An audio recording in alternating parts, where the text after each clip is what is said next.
Hello, welcome to the Dreadful Therapy Podcast. This is episode 4. We have a guest on, Joe Burgess, a 21-year-old from Yorkshire, an ex-flatmate of mine, great bloke, and in my words, not his, a retail master working at Mountain Warehouse for a while now, high up in the ranks, in my opinion. And so, Joe, welcome to the podcast. How are you? Hello, absolute pleasure to be here. I'm doing well. Nice to be on my favourite podcast. Oh, well, you'd love to see it. I mean, you are one of the first guests that has listened to the episodes 1 to 3, I think. Before actually being on it, because the rest have all been edited before they've gone out, and so they haven't actually heard each other. And so, No, I enjoyed it. Yeah. Oh no, I'm glad. Well, yet again, we're on Zoom because we've actually recently been put into a full lockdown with until I think maybe like February. Yeah, exactly. Or maybe to be extended. I think they're reviewing it at the end of February though, so we're all stuck in our It'll be fine. It'll be fine. But I guess I gave you a little brief introduction there. Obviously, I can't say who you are. You need to speak for yourself, and so describe yourself in a few words for anyone who might be listening. I think I'm going to go with positive. I honestly think I'm a very positive person. Just about life in general when it comes to big situations. I'm always quite relaxed, and I try and see the best in things. Realistically, I'll go for sort of chilled out / relaxed as well. I like to think I'm a very relaxed person. I'm always just chilling. Absolutely. Yeah. No, I like to be as calm as possible all the time. I'm not exactly a stress head. Let's put it like that. No, you are incredibly. I'd say you are both very positive and incredibly relaxed. I mean, to give some context of mine and Joe's relationship, should we put it? I've known Joe for a while, since secondary school. We have lived together for a short time, and so that's a lot of fun. So I know what Joe's like reasonably well, I'd say. And so I think absolutely, yeah, to say you're positive and relaxed would be completely accurate. And so we've got those words, and so I guess it'd be nice. You know what the podcast is. We're going to look at your childhood, your education, your employment, and just general social life, and maybe touch on a few more serious issues. And so I've said this in every podcast, acting as an unqualified therapist for you, just to listen, bounce off, and just see what you've got to say. But remember, we do love to share. But I'm excited for the session. I'm glad. Well, I won't pay. I won't charge you lots even. Well, that's good. Yeah, I wouldn't be paying though. Yeah, no, that's true. So first off, we'll start with your childhood, and so a good one to start with is what's your standout memory of childhood? Well, I was thinking about this. I don't really have like a one memory that stands out to me as a whole. I have more of sort of like a time in my life. Mm-hmm. As you can probably tell by how weird I turned out, I actually spent most of my childhood up a tree. So honestly, there was quite a few years in my childhood. All I did, there was a field about 2 minutes from the house. Me and my friends who lived near me, we built dens in there, and that used to be me for years. So exploring the moors and just sitting in trees and having a good time. That was me though. That was my childhood. I wasn't really stuck inside a lot of the time. I was outdoors for a lot of the time. It was good. Oh no, I rate that. I could definitely you imagine being one of the tree climbing kids. Just constantly doing that. Weirdo, but no, it was fun. I do miss it. It was a more simple time. No, well, I was about to say I always look back on my childhood, and I used to think, I think it's the same for everyone. I used to think like, just can't wait to grow up, do this, do that, but now I'm just like, it's just so sick. Yeah. Like to go back and be sick. But no, and so obviously this is a question of where you very much, by the sounds of it, or obviously that was a standout memory, not all of it, but it sounds like you very much have quite the I guess classic or ideal childhood that you might see on TV. And so how do you think, if you were to compare your childhood, how would you compare it to TV or anything like that? Well, it's interesting. I've never really, compared my childhood to what I've seen on TV or anything. I will say I definitely think I had, a nice, good upbringing. So in terms of, kids' TV shows and stuff, like sometimes I could sort of relate to that, but in other ways, not so much. Stuff like obviously the dumping ground, Tracy Beaker. That was Yeah, really I weird. mentioned But, that in one of the other episodes. yeah, I remember when it came out with that, I was just like, actually, it's be a horrible thing to compare yeah, yourself yeah, to. exactly. Well, actually, I suppose you might feel better about it, but no, Yeah. it's a big shame. But I guess, were there any, as a random question, was there any people when you looked at, this is an interesting thing, one of our other guests, Jack Farmery, that is, in episode 2, he said that he compared himself to like the things he watched in the way of like, were there any like kids on TV that you were like, oh, it'd be cool to be like him? Because I used to like really like, Oh, good question. I used to really like, what's it called? Like, I think they were called like Zach and Cody, the Yeah, people like that, the like Sweet Life on Deck, and the ones that was in yeah. the hotels. And I used to think they were sick, and I'd be like, oh, I want to be like them. So was there anyone like that, just off the top of your head? Um, what was that? What was that other the girl who played Tracy Beaker? She did that. What was it called? Like Danny's House or Danny's something. house, yeah. Yeah, yeah. I always thought Ben was a really cool guy. Oh, The kind of the brother. He was a yeah, bit of a knob, but he was. I always thought he was quite cool, to be honest. So probably him, probably but him. So not exactly Ben someone to from look up Danny's to be house, honest. yeah. Yeah, yeah. To be honest, I spent most of my childhood watching like Deadly 60, so Steve Factual Oh, became a bit of a personal hero. I can't lie. well, I mean, Steve Backshaw. I never hear the end of him from my. Well, never stop hearing about him from my girlfriend because she loves animals, and Yeah. obviously Steve Backshaw is an absolute. He's some guy. Yeah, Yeah, he I had a great mean, show. I used yeah, to absolutely love Deadly 60. yeah, absolute hunk. But Deadly Yeah. 60 was class. And so, more seriously, were there any moments in your childhood where you felt like you went from where you really thought like, oh, like that you knew you were like a child to when you were like, oh, this is a bit more adult, like a little transition or anything? Um, yeah, I would have to say the last day of primary school. Okay. I remember it really well. I got home, and at that time, you're not really thinking straight and everything. So I got home and everything. Oh no, sorry, we got home from the last day of school, and then we all went to the Lido, which is like the outdoor swimming pool from our hometown. And we all went there, had a nice time, and then I got home from that, and just had a bit of a breakdown as a kid. End of year 6, I just thought I'm never going to see these people again. I wasn't really thinking. I just thought I'm never going to see any of them again. Obviously, wasn't the case because I ended up going to secondary school with pretty much all of them. Yeah, your secondary school was about 400 meters away Yeah, yeah, yeah. from your So I don't primary really school. know.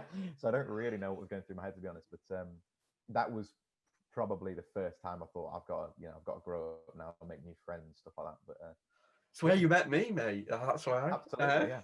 Well, Need- I'm not sure I knew you until I don't know. It was probably year 9 that I yeah, because that's when yeah, we went into like maths together and stuff. yeah. What a time! What a time. No, I It was, see. yeah, Interesting you say that because I had the exact same thing of where. So I went to. I said before in the old episodes, I went to a school with like 50 to 60 people in it yeah, at max. Not just in my year, just the whole school. Like, and they're all like farmers and stuff. And so I was the only one in my year that went to Ilkley when yeah. they moved. The others went to like uh, other local schools, just like absolutely miles away. And so I didn't know anyone. There was one Yeah. person who I knew from like in like the year above, people like that. But apart from that, knew no one. And I remember I was so upset. And so my school was near um, Bolton Abbey, which people may have heard of. And Yeah. Nice place. went on a walk there with my dad because I was just so sad about it. I was just like, I'm literally have no one now. And then came in, Found me, yeah, found you Yeah. in year 7. I actually distinctly remember it not going like that. Like I did make friends, but I remember I think I in year 7 quite tragically, I think I got lost in the courts and didn't know where to go and started crying.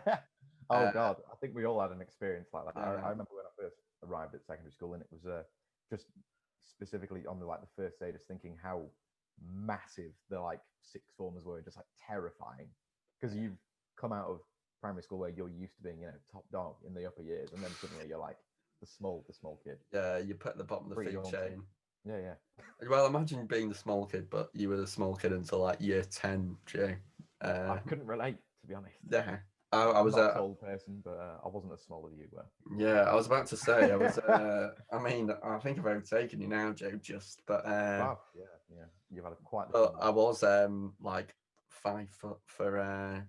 I think until at least like Oh, it was the pretty tragic. start of sixth form. I know it was you know what, it was rough. Yeah, yeah, yeah. But anyway, what's your worst? And so I've got here what's your best and worst, but Yeah, yeah. obviously you've got your standout memory that I asked at the start. But if there is one that another good memory, I guess, what's your best and worst childhood memory? Uh, I'd say best was once again it was just sort of another general time.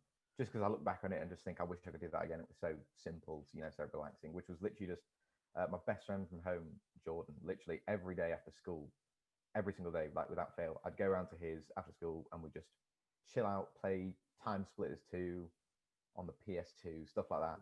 And that was just like a very nice couple of years, very relaxed. But before exams started and everything, before it got a bit more serious. Yeah. And yeah, I do. I think that's probably one of the main sort of times where I look back and actually think, yeah, I just really miss that because it was a nice, simple time.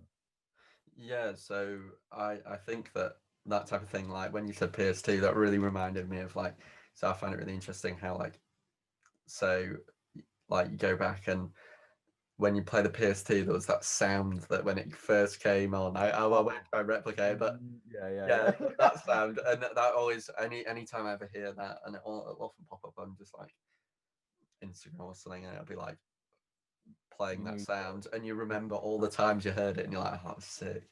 But no, quality. no, so it's a good memory. What about Yeah. worst memory? I know you said you're a positive guy, but Yeah, I mean, we all go through stuff, don't we? yeah, Yeah. It's I'd say probably when I was to be honest, I forget how exactly old I was. I think probably nearing the end of primary school. But it was when my dad's brother, my uncle Chris, sadly passed away, and that was he lived in America. We never really saw him, but obviously it was my dad's brother, so mhm. obviously he was distraught, and it was just quite a sort of confusing time at that age. I didn't really know how to react. I didn't know whether or not I should, speak to him about it, stuff like this. So, I mean, I look back on it now and think I just didn't really know what was going on at the time. But Yeah. that was probably one of the points of my childhood where I was, yeah, that like standout, sad sort of memory. Yeah, no, well, that type of thing it is, especially as a child, is really confusing, and so like, no, it must have been a difficult one to deal with. But it's like, so with my dad, on his side, his dad died before I was born, and it was, Okay. I guess, really weird to. So I obviously never knew him, Yeah. but it was really weird of whether like when he'd come up in conversation or whatever, whether like I asked my dad about it, and like I'm sure as a kid I probably asked things in a way that were like um maybe a bit odd because you just don't Yeah. realize and you're Well, you just just like, don't really know what you're talking about, do yeah, you? exactly. And I guess I it must be a very difficult thing to talk about with kids when it comes to like Yeah. happening. And also, it's a bit like, especially, as you say in your case, if his dad died before you were born, then it's a bit like there's this whole person in his life that you never knew, Yeah, sort of thing. So it is a bit strange to talk about because, yeah. No, it's not. Oh well, it's an interesting look into the childhood of Joe Burgess. And so move on. Obviously, yeah, I suppose it is connected to childhood yeah, education, and so this is everything through from the very start of preschool to yeah, college, yeah. or anything else you've done. And so you know to hear about that. And so, in general, would you say you liked school? Did you enjoy it? Yeah, yeah, I honestly would. Loved primary school. Let's be honest, you basically just did nothing and had a laugh. Absolutely class. Yeah. Yeah, it was great. Primary school was, one of the best times. And then secondary school, also, it had its ups and downs, but realistically, I had a good time. It was in terms of like a social thing, Mm, it was, really good fun and like nice to meet new people and everything, make new friends. Um, yeah, definitely. and then yeah, in college, I really enjoyed college as well. So as a whole, yes, the education not so much, the social Yeah. aspect, 100%. Yeah, Yeah. did enjoy. And so, like, would you say with so secondary school? I feel like that's all. I feel like it's like your biggest part of education because it's the Yeah, like you're there the longest. And so with like secondary school, you get a lot of friends groups. You get yeah, the popular kids. The I don't know, just the mix of stereotypes and that you often find in films, TV, things like that. yeah. What friend group would you have put yourself in? Um, I'm going to say sort of similar answer to farm. I was definitely a floater. I wasn't. I honestly Yeah. wouldn't. I honestly wouldn't say I was in any specific friend group up until maybe near the end, because obviously you guys had your own. So I know you had a similar sort of experience, but I knew a lot of people, and then I was hanging around with my mates from home, Jordan, as I mentioned before, and then I had new friends I made from like a different town, hang around with them, and then also you guys and our mates I'd also hang around with a lot. Yeah. I never really spent like a week at a time with a specific group. I was just sort of like I'd bump into people and stay with them, sort of thing. So I honestly wouldn't put myself in a specific group during school up until I'd say like past year 10, like Yeah.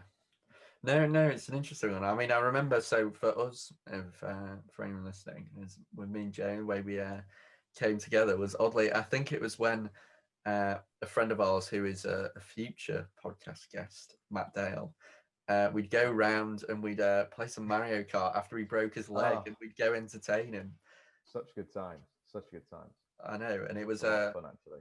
I feel like that was the first time we actually like did something outside of Yeah, school. that was the first social occasion we sort of met up outside of school. I didn't, to be Yeah, honest, I don't even think I knew you that well before yeah. then. I don't think so. I was obviously very good mates with Dale, and so were you. And then Uh-uh. Dale was just like, "Let's go." No, it was an interesting one. Um, but I don't know. I can't remember. I think obviously in lessons we knew each other, but apart from that, like, because like you said, with you of like floating around, I was like the same as I don't know why people do it. I know some people are Yeah, like very much just have a best mate, and I had that like start school and stuff. But then I think I very much just got like I liked the idea of the options, and then if I ever got fed up with anyone, I could just like yeah. leave and just be like, If you get fed up, that's enough. you've got backups and whatnot. Yeah, What an no, easy way of life, yeah. And so, best memory of school. Any. It can be from college. It can be from Oh, primary school or whatever. I do have a standout actually from secondary school. Um, so this guy I was in tutor with, Jack, who I ended up going to college with, a good friend of mine. Yeah, there was those like office wheelie chairs that you used to find. Is this? I should ask. Is this Jack Paul? Because he has been mentioned No, actually. no, this is Jack Park. Jack Paul. Oh yeah, no, Yeah, no. He was in my English. Lovely bloke. yeah. He, those wheelie chairs you used to find in like the IT suite and like teacher's office and stuff. One of them found its way. I don't even know how actually onto sort of like where everyone used to hang out during lunch, just outside the like main learning building, I guess you'd say. Yeah. And and he decided it was a good idea to take this chair, and I was hanging out with him at the time, to the top of this. There used to be sort of like a ramp that led down to the computer suites. So Yeah. put it, I know what you mean. put it on the top of there, and thought it was a good idea to just sit on it and just go. And he was getting some decent speed up going down this thing, this ramp, and I don't know what he was thinking or how he was going to stop, because basically it just led straight into a door that was closed. But before he reached the door, there was like a gutter, and the wheel just got caught in the gutter. Oh, and he the went flying. chair just stops and falls forward, and he just got thrown straight onto his face. Oh no! And, oh god! It was I'm struggling to think of another time in my whole life where I was like that, like knocked out and just laughing. Yeah. And then by association, because I actually got done by the teachers just because I was laughing There, yeah. and not trying to stop him, which is like the stupidest thing ever.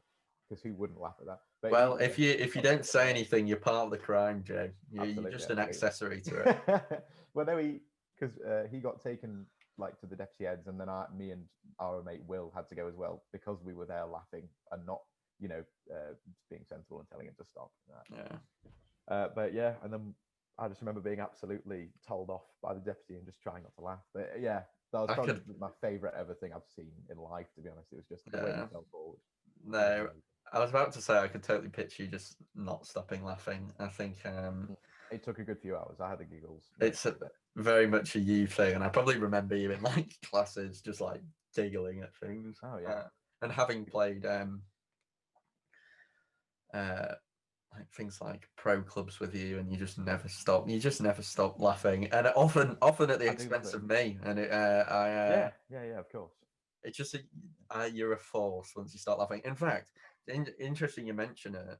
One of the spinny chair things. It's actually how I got my like one of two detentions, after school detentions in school, which I Okay. thought was pretty harsh. I was just in another room, like a room we weren't meant to be in, spinning around on a chair, and just one of the people who like helps out at lunch came in and gave me an after school for it, and I couldn't believe it. And That is pretty shocking, you know.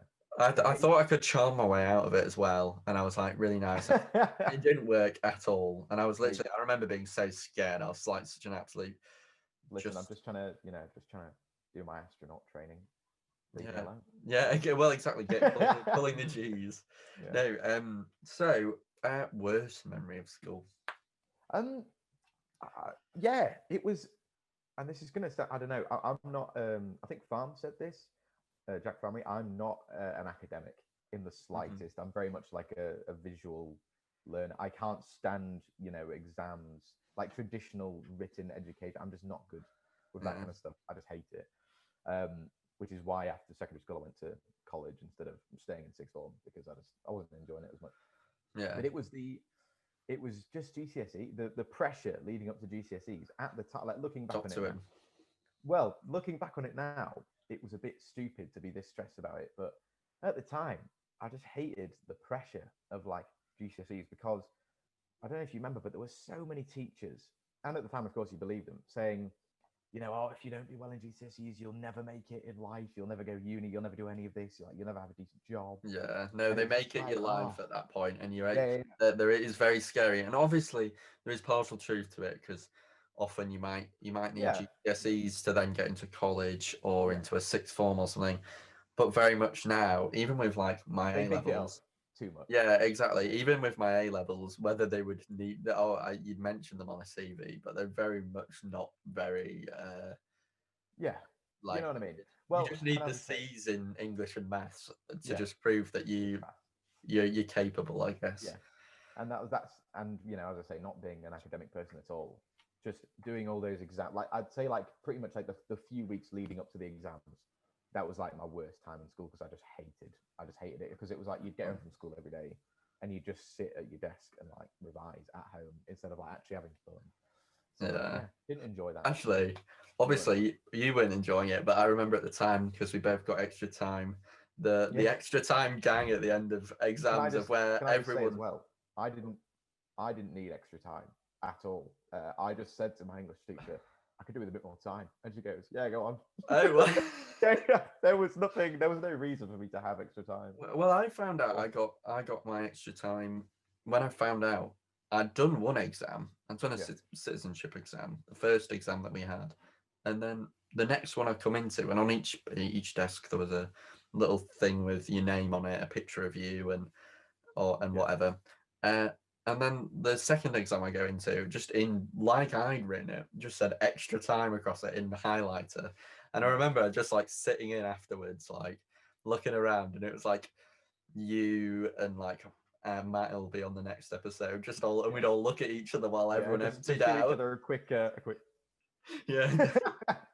Oh, that's so good. Just watching them. Yeah, they were quite funny actually. Yeah, some of the exams especially. The one where that bloke hit his head mid-exam. Oh, I don't know. Maybe. Oh, it's amazing. What was he called? Sharky or something. But he what man?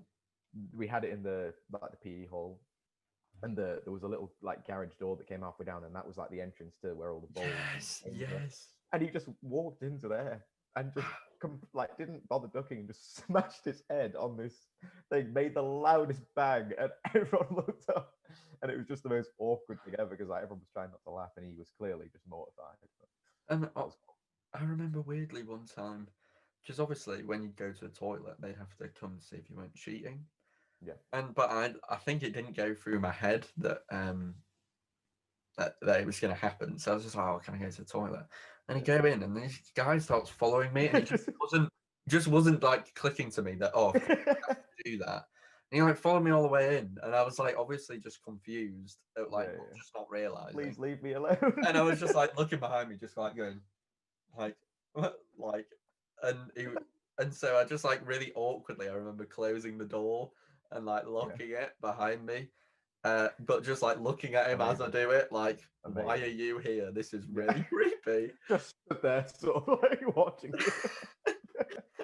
But as somebody who, I mean, often yeah, it's not necessarily it's a bit of a crude topic, but Yeah. if you're under pressure, sometimes it's not happening. And so Oh yeah, absolutely. I remember I was terrified. I was like, oh, I could be in here for ages. You never know. I might get nervous and just like look like I'm cheating. But what I don't understand is there's no point of him being there because if, in fact, once in an exam, What's he going to to do? think of Open it, the stall and go, ha! yeah, What are you doing? he's just peeking over the top. No, I remember once I went into the exam, and once you've done all the like, they do the final call of like, oh, have you got anything in your pockets or anything like that? I checked, missed something, and I had all of like a fat stack of revision cards in my pocket with like all the answers Ooh, in. And I realized after it had happened, and I was like, well, if yeah, I call it out, I could have used them in the time. yeah. And I was like, oh god! And the whole time, I just remember sitting there like, what on earth? What is going to happen to me? And anyway, and so I'm going to ask you slightly different as last question I asked about university for the two Jacks. But I'm going to ask about instead. I know some of your interests. You're a big musical guy. I know you did play the drums for a bit. So I'm going to ask you education. Often we have songs that we relate to in terms of once we hear a song, we're like, oh, that reminds me of this memory. So education, what song would it be that reminds you of that? And then whether that be college or Yeah. whatever. I'd say there's a couple. I've got sort of one or two for secondary school, and then I do have one for college. Okay. I don't really necessarily have one for primary school, but Yeah. I'd say secondary school was when I really, really started listening to. I first got Spotify, stuff like this. Yeah. And I just absolutely love music. And that was around the time I sort of discovered rap and how much I love rap. So I'd say, like, honestly, it would be like Eminem, Not Afraid, Lose Yourself, that kind of tune for secondary school, because they were like just absolutely huge, like at the time in school. So that does actually remind me of education in terms of secondary school, because I sort of heard them as we were all attending school. So I would associate that with that. Okay. And then college, Good song. there's a song. It's called "Being On" by G-Eazy. He's one of my favorite rappers, Yeah. and it's very, it's quite a cool, sort of badass sounding tune. And I remember sort of walking into college, the first time, and I had it on as I was walking in for the first day. I had it on in my headphones, clearly thinking I looked, awesome. Yeah. Walking into the You do canteen think for the first that, time. like you're listening to. Yeah. I often find like if I'm listening to like I don't know, like a cool Jay-Z song or something. or like Still by Dr. Dre, and you're walking along and you're like, oh, yes, but realistically, I'm just I don't know, some little melt that's walking down the street. Oh, absolutely. Yeah, but and I remember just walking in thinking like, I'm gonna, gonna kill it in college. We're gonna make loads of friends, but I'm gonna be the cool guy. And clearly, people, just look at me thinking that guy just thinks he's cool. He's just not. But I would associate that with that, just because every time I think of the first day of college, that's the tune I had on. It just came on shuffle. It's a great song. You should check it out. Yeah, I will. I actually haven't listened to much. God, Easy.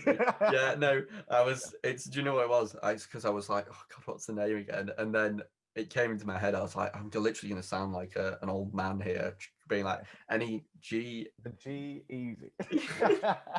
I know you went to actually see him live, and so what a throwback that must be for you, knowing that you can't even go into someone's house, let alone go to a big venue. So. Oh yeah, weird, strange times that we live in, but that was an amazing gig actually. Yeah. And to end off that whole education section, if you could go back, what might you change? I always think it's a big one. Often I know some people like to look back and think, oh well, I wouldn't change anything. But if you had to, I guess, what would you change?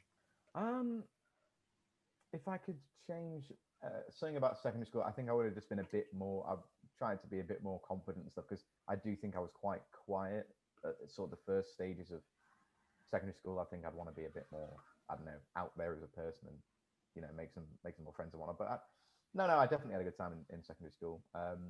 In terms of college and like the days after college, obviously everyone else went to university, and I was one of the people who stayed at home and just started working.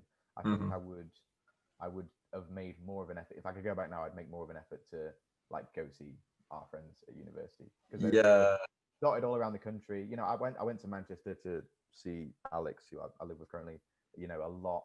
I went to Newcastle quite a couple of times, Liverpool, all these places, and it was great fun. But I just should have gone more because No. I definitely did have the opportunity to. Yeah, it also I gives you the best should've. of both worlds, I guess. It's like, so Yeah, I went to Newcastle to see someone. Obviously, I'd go to Nottingham as well and places like that. And um, it's nice because you can kind of dip in. And as somebody who obviously I went to uni, but I went from home, and I know yeah, for a lot of I know you knew, but the people who were at home, we spent yeah, our. In fact, to give some, while everyone was out having a great time, having freshers in first year, yeah. me, Joe, and Two others, yeah, two others were in Ilkley Bowling Club yeah.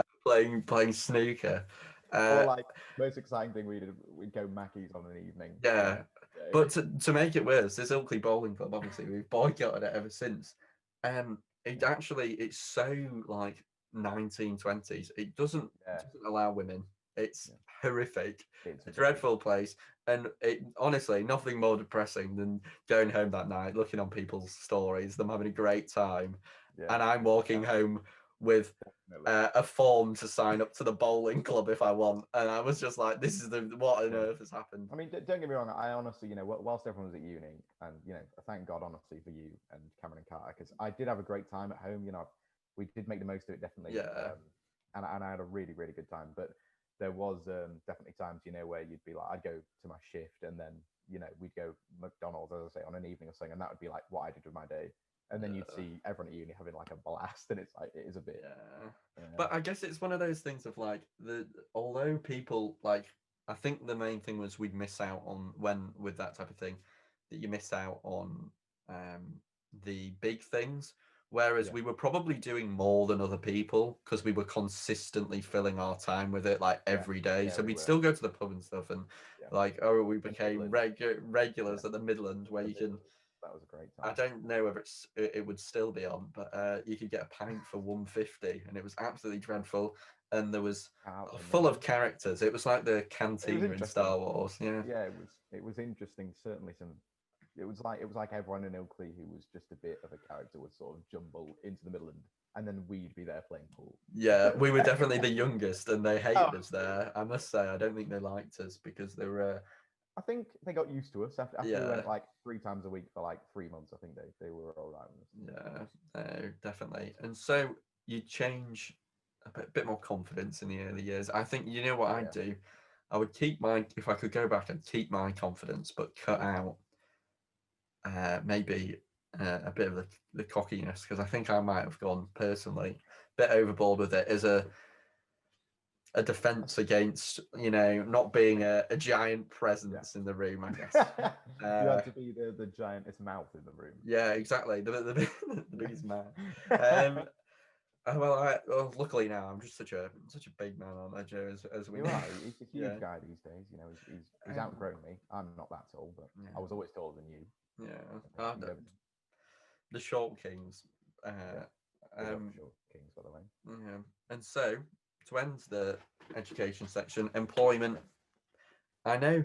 I'm going to ask you to give me a list of your employment, but I'm aware that you've been pretty consistent, so you might as well just explain.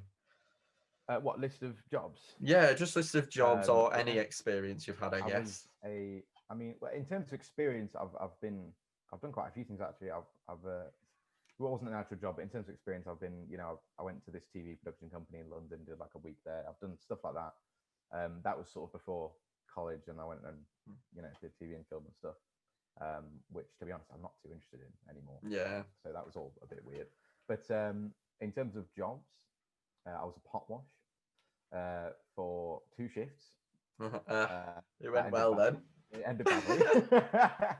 And then I was a Christmas temp at the factory shop. Oh, I Uh, remember distinctly, yeah, actually. Yeah, no, which that was was rough. which was awful.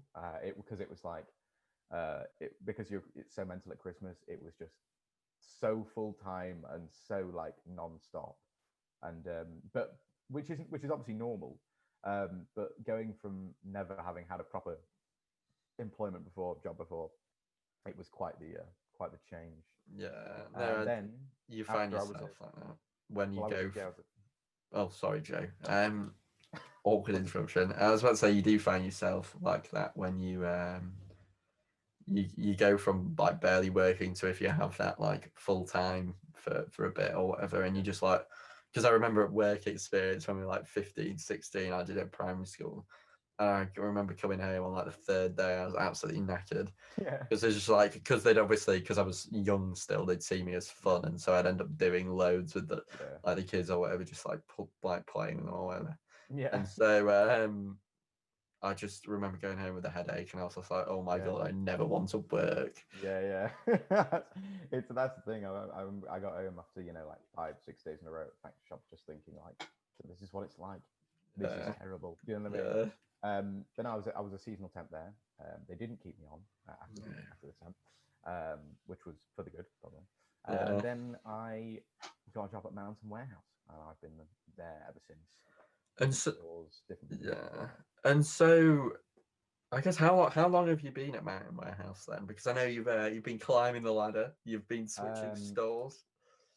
I have been with my current company 4 years, about 4 years. In fact, I celebrated my 4th anniversary in September. Okay. Oh well, I've never held down a single job that long. The longest I've gone is maybe a year and a half or something like that. But no, and so I do find it. I think it's. I always look on it when if I ever talk about it or whatever. I always find it very admirable that you've got like you chose the different route and you've been climbing. You've been the big grind, you know. Yeah. And I've been in. It was, I didn't want to carry on with education. Like I knew that. I actually was going to go to university, and then I had a bit of a sort of like a family disaster right before it happened, so I chose not to go, and it actually ended up being a bit of a blessing in disguise. Yeah. Because I sort of realised actually I didn't want uni for the uni. I wanted the uni experience, like the lifestyle, but I didn't want the education and I didn't want the debt. So I'm actually quite happy I didn't go because now I'm living with my mates and stuff now, so it's ended out quite nicely, to be honest. Well, yeah. Well, I was about to say, obviously you were working, but you've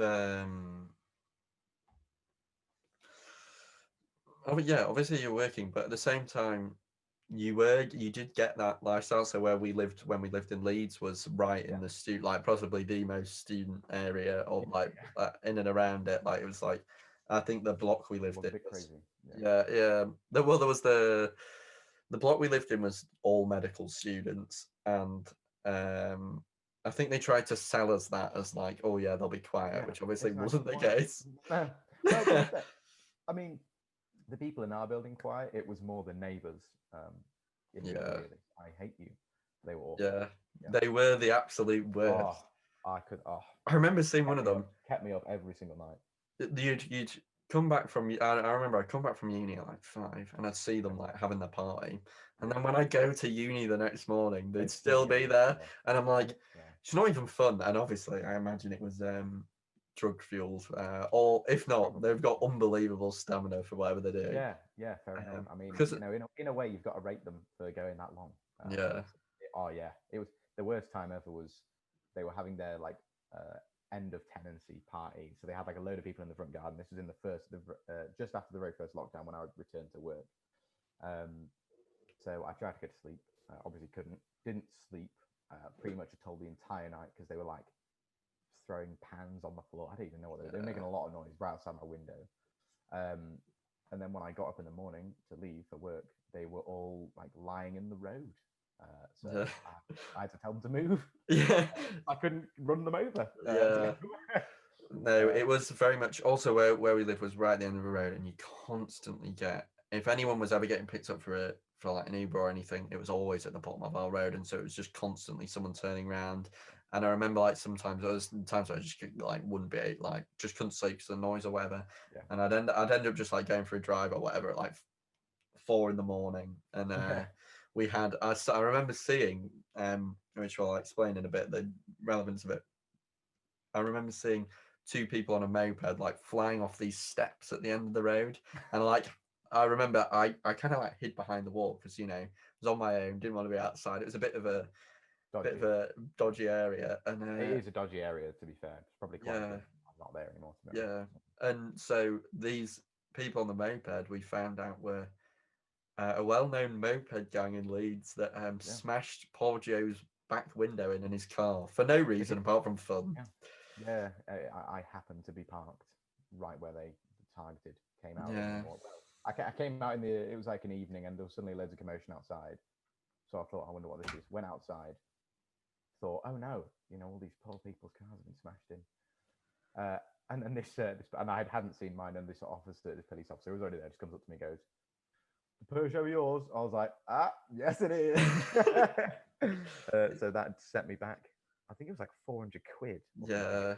Painful. No.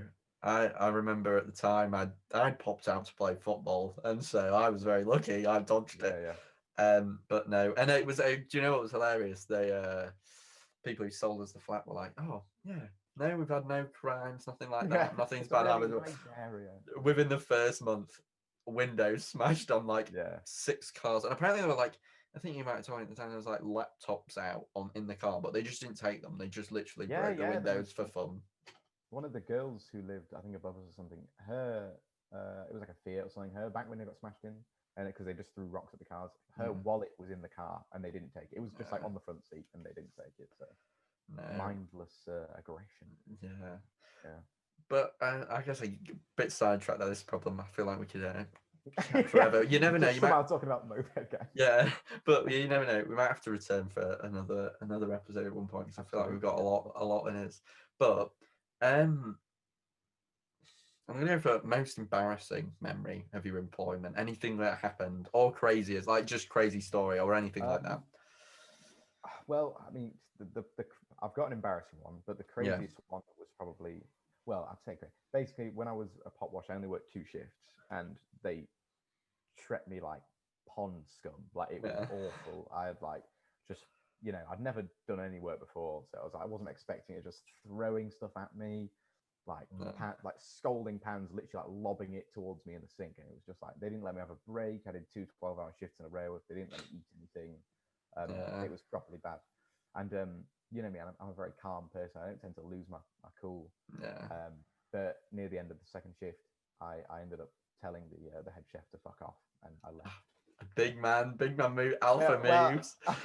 Well, that was, I sort of did it in this like, I just snapped, and I never snapped, but I just snapped, and I had this like blaze of glory moment. I thought, I'm going to do this. It was awesome. I felt great.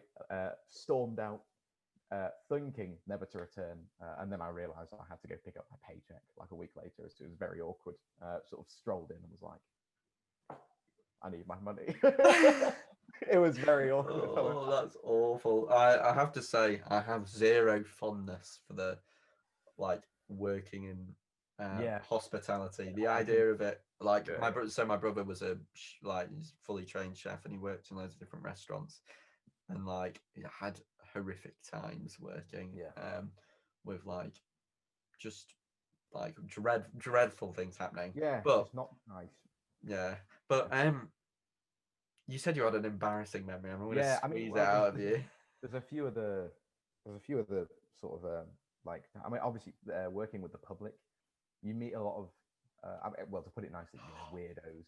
You do meet a lot of strange people. We had a lady in the other day who literally decided to sit down where you tried on footwear in our store, and she clipped her toenails just in the shop onto the floor. Nasty. And I was on my break, and I came back, and my manager goes, "Joe, there's a woman there just clipping her toenails." And I said, "No, it's not. You're joking." Saw it happen. It was awful. Had my lunch, came out, and then I had to do the poor soul to sweep up these purple manky nails. Oh. And then we've had people. There's been the odd occasion we had a guy come in who was clearly on something, try like fight us and stuff. But I think that's just what you get, realistically. Oh god! Honestly, the toenails. That'd have like, especially if you're like on a long day and you're walking, you see someone clipping their toenails, you'd just be so like, it's one of those things where you just like would be so done with it. Just gave up. Yeah, I mean, I definitely saw the funny side. Yeah. But I think my manager, it was hit him pretty hard. He was like, I'm absolutely done with it. Yeah. Well, this embarrassing one though. It wasn't actually at work. It was during a shift, and it was just. I was just mortified.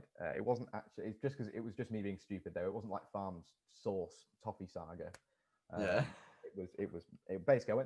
We have to go to the post office occasionally to post letters to head office, petty cash, stuff like this. Yeah. So I was in the post office, and I said to this, the nice lady at the desk, I was like, can I post this, first class? And she goes, yeah, that's fine. And then that's all I needed for you. I was having a long day. I'm like, I can zone out. Yeah. I just switched off Yeah. completely, clearly in the moment, just wasn't listening. And she started asking me all these other questions, and I assumed she was just being something, I don't know, saying something like, are you okay with this taking this long? Yeah. So I just said yes without thinking. Literally didn't hear what she said. And she goes, oh, really? And I went, yeah, yeah. And she goes, brilliant. We never have anyone say yes. I was like, oh, okay. Still not thinking like anything was going on. Oh, and no. Yeah, and she goes, well, if you just pop over to that doorway there, give it a knock, and Janice will show you where to go. I was like, oh, all right, okay. So I said yes. Went over to this door, thinking nothing of it, just thinking, she might need a few extra details about the postage or something. Yeah. Because I don't go to the post office much. Janice needs what she needs, and so yeah, I mean, I didn't go to the post office much, so it's not really my area of expertise. And as I say, I didn't even hear what she said. So I went over to this door, and Janice was really nice, and she goes, yeah, follow me, brilliant. And for me, still not thinking anything weird was going on, and she takes me into this room, and she sits me down, and she goes, right, awesome. Just wait a couple of minutes, and Margaret will be through, or whatever it was. And I was like, all right, okay. So at this point, I'm thinking, right, this is a bit weird. Sat there waiting. It was like 10 minutes, and I was just thinking, oh god, I have to get back to work. Like, bearing in mind this is on shift and everything. Oh dear. But still just thinking nothing was wrong, because I realistically I'm probably quite naive in that sense. And then Margaret comes in with this massive folder. It must have been like this big. And I go, oh, you're right. And she goes, yeah, what's your name? And I go, Joe. She goes, nice to meet you, Joe. And then she sits down, slams this folder on the desk, opens it, and just goes, right, life insurance. And I've never had a more like defining moment in my life where my entire all my brain was thinking was like, I'm not supposed to be here, am I? And but I was the best part was I was so mortified that I'd accidentally agreed to a life insurance meeting. I was so mortified that I made that mistake that I just went with it. I never told her that I wasn't actually meant to be there. So I sat with this woman for 15 minutes. She took all my details, and I said, listen, I'll consider it. It's a good offer. And then you're going to go to a different life insurer and be like, look, I've got a good quote here for my life. What I want to know is, what's a 21-year-old, 20-year-old needs life insurance at this I don't know, point? but the best part is I went away after this life insurance meeting, finding this I was just mortified I'd got into the situation, but I was also finding it absolutely hilarious. Went back to work, told everyone, totally forgot about it. Got a call about a week later. I actually think you were there because it was in the flat. I got a call about a week later, and this guy goes, "You're right, Joe. It's David from the post office." And I go, "Oh no!" And then, and yeah, they didn't stop ringing me for a good 6 months until they got the point that I didn't want their life insurance. Oh dear. But yeah, no, that's a sort of standout memory where I think that was a mistake. Yeah, no. To be fair, you do get people obviously it's not their fault; it's their job. Hounding for something. I remember I thought about leasing a car for a bit, and all I ever got was this bloke calling up, acting like he's my best mate, just convinced I'm getting this car. And every time, and it got to a point where I would categorically tell him, I was like, by the way, if I I'm not, I have got a new car now, I do not need another car. Yeah. And you just keep going proper hard sell. And I'm just I just remember going, he called me once, another time I was on a walk, and I was like, I'm on a walk, I cannot speak. And it was to a point of where it was just taking me, it was almost winding me up. And I was just I don't want your car, please don't call me again. And he calls me again, and I was just like, okay, no, last time I'm I will block your number if you call again. And then someone else rings me, unknown number, and I was just I to this day still don't know who it was. I'm hoping it was just some random automated accident claim thing. It was 100% and I was him. Yeah, no, well, no, and I was literally no, because it wasn't the same number. I noticed, and I was just like, I Alright. told you not to call, and hung up. And so some poor person rang me up. Could have been anyone. Could have been like, I don't know. It's like, Um, turns out it's like your mum needing help from a different phone or something. I told you not to call me. Ends call.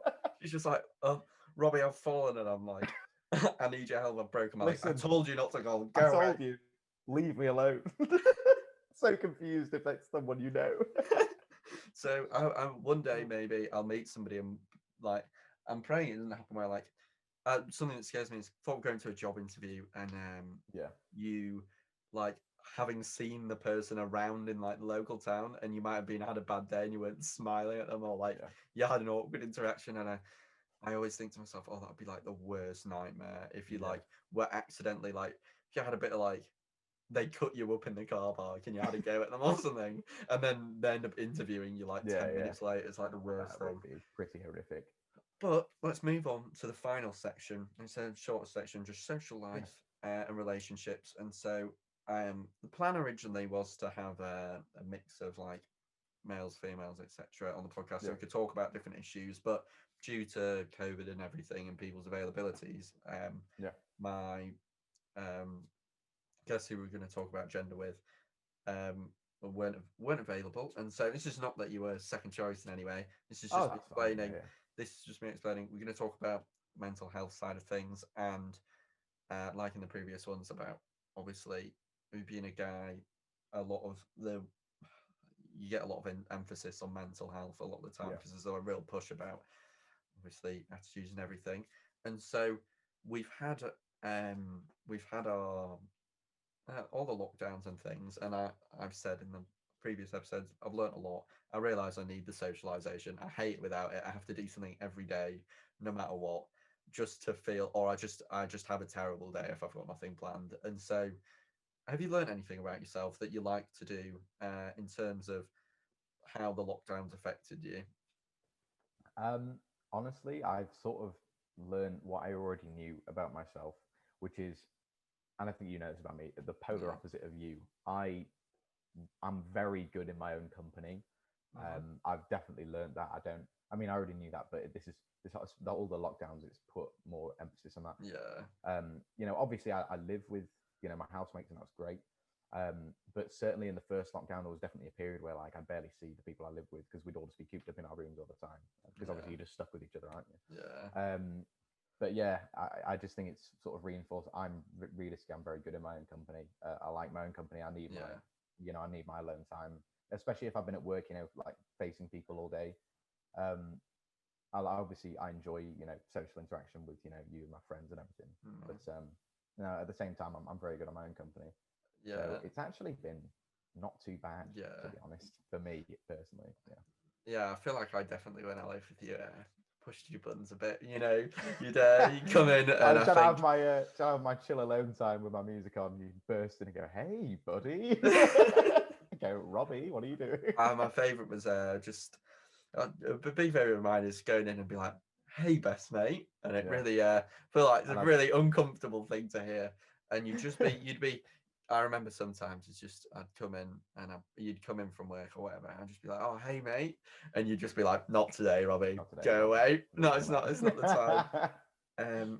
But then in fairness, you would come back at me, and I think we'd know when to Yeah, wind each other up. yeah. And I think so, if I've oh, sorry, go I on. just think if I've spent like a lot of time around just not necessarily a certain like not necessarily friends or strangers, just like people in Yeah, general. If I've been around people for a couple of hours, I like an hour to myself. Do you know what I mean? Before I can then wanting to chat with people again and stuff.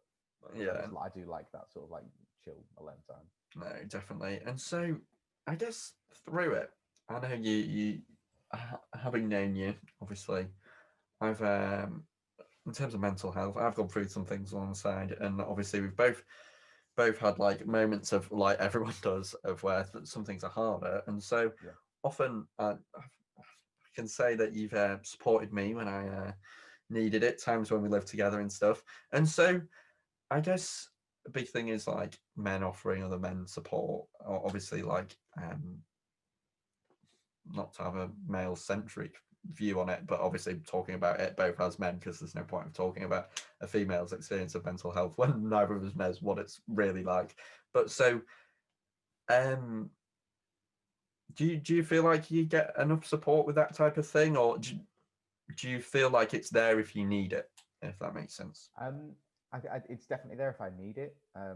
You know, I'm blessed to have such a good family and ties with my friends and everything. And as you say, I'm like I know obviously me and you have talked about this kind of thing, quite a lot before. You know, everyone's been through stuff before. You know, I certainly have. I know you have, and it's just like. But I think at the moment, certainly for the past few years, I think everyone I know sort of knows I'm very, I don't know how to word this, mentally sound, if you know what I mean. Yeah. Um, so, but I do, yeah, the support is definitely there if I Yeah. need it. I don't tend to, have people like just reach out and stuff. But I Yeah. think that's because people just sort of know that if I need the help, I would Yeah. ask. You know what I mean? And I know, for example, you would be absolutely perfect if I was just to, if I was Gonna struggling say, with something, I mate. know I could message you. Yeah.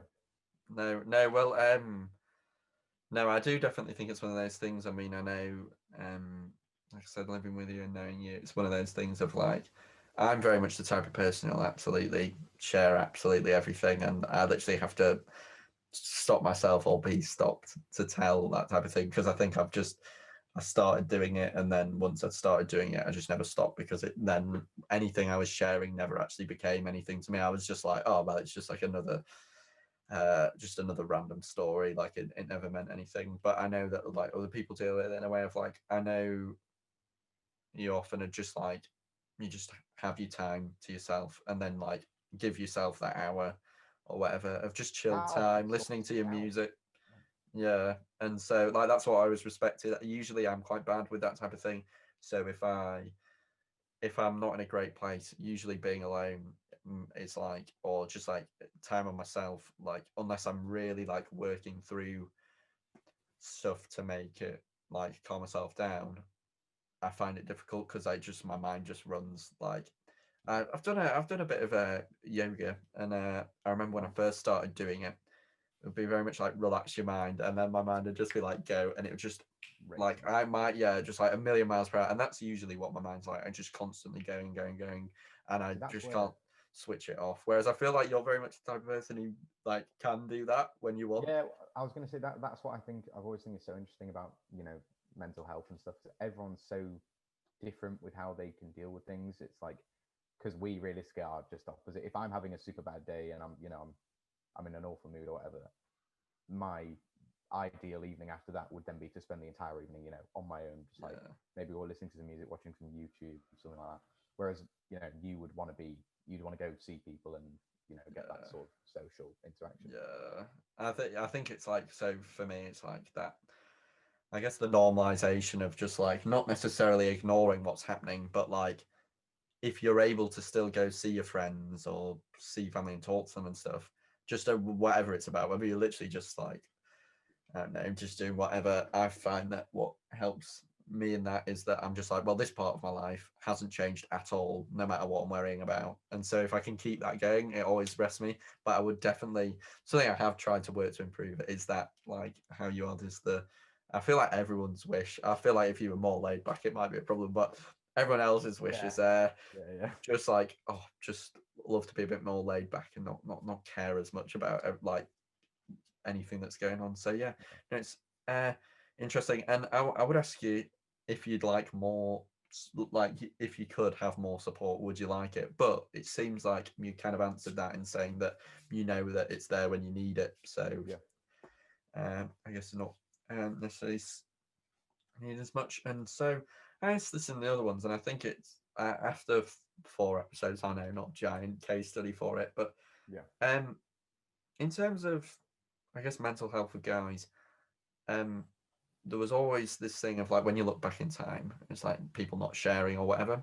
But I guess what I've learned of where I've obviously done the podcast with different friends groups, and it seems like most of the people feel like there is that support there now. And so I guess an interesting question is, I think now there's been such a lot of progress with like men's mental health in terms of like the stigma around it. Uh, is that do you reckon that the not sharing is more of a generational thing now? I Yes. guess. Yeah. 100%. I feel like a lot of the older people I know in my life, men, would they're very much, you know, sort of man up or like bottle it in and keep Yeah. moving, just crack on sort of thing, which is bad in my opinion. Yeah. Whereas, yeah, I definitely feel like, especially our generation, I think is great for, as you said earlier, there's been such a, I feel, especially recently, you know, on social media, such a push for like check on people, Yeah. you know, mental health stuff, which I think is amazing because obviously, you know, a lot of people need that support. And this whole, you know, thing with the older generations, I do definitely think it's improved a lot in the past Yeah. few years. And yeah, I think it's great nowadays. Like, honestly, if you, you know, if you think your friend's going through it or anything, check on them. Like, Yeah. absolutely check on Great them. message. A great message for the podcast. I would agree on that, of just to check on them, or even just if you, even if you don't think they are, I guess just that, like, whether you're messaging just about something random, like sliding in something that could open the Yeah. door for them to speak about, it's often a good thing. Of just like, could be talking about whatever you're having for tea, and then just be like, I don't know, notice you're a bit, might seem a bit down, just checking, Yeah. just checking up Yeah, on you, just seeing how you are. definitely. Or even often, if you feel like the person might not, might be a bit more nervous to talk about it, or I often found, because like I said, I just share whatever. Yeah. Often, if you just like, if I'm just there like, oh, I had this awful time doing this, and like, oh, I was terribly anxious and I did this. Often Yeah. that's like, Well, that's the thing. I when think people hear that, they bounce, like they can yeah. Well, as you say, relax a bit. you're the kind of person who would happily, you know, just come in and be like, I've had a bad day, sort of thing. Let's talk Yeah. about it. You know what I mean? Whereas, you know, there's a lot of people who would not even talk about it. And I think it's so important just to, and this is something I try to do as, you know, as much as I can. And I feel like I've done a decent job of this, is just, even if you're not specifically talking to people about it, just make sure that your friends know that if they need to, they can come to you, sort of thing. So I feel like a lot of, you know, my mates, they know if they have a problem at all, they can come and speak to me about it, and I want them to know that I'm there if they need me, sort of thing, like always. No, I think what it is I guess like succumbing to the like vulnerability of it all as like a big thing of that. Like, I don't know. I feel like because I never had like any type of macho persona, it was a lot easier for me. Like, I never was Yeah. like a someone who like had anything to protect in terms of like manliness or anything, because it was Yeah. just like, it was just me anyway. I was just like some little kid Little- running around just doing whatever he liked, and so I guess it is just like that. Just, I guess the biggest thing of like, so I've had therapy and like everything, and the biggest thing is, one of the key things to away from it is like, often people care about the stuff that other people think, and it's never helpful to just be like, oh well, don't, like, that's not helpful. But I think a key thing is like, I remember somebody, the was telling me like, oh well, realistically, no one does actually care, because like, imagine if you had all that time in the day to care about it. Like, yeah. people forget so quickly and have absolutely no idea, and like, you could go home and overthink something and they might not even remember your name. Like, it's like, so Yeah. Margaret has no idea you didn't want life insurance, and Yeah, and that's something I think I need to come to terms with. yeah,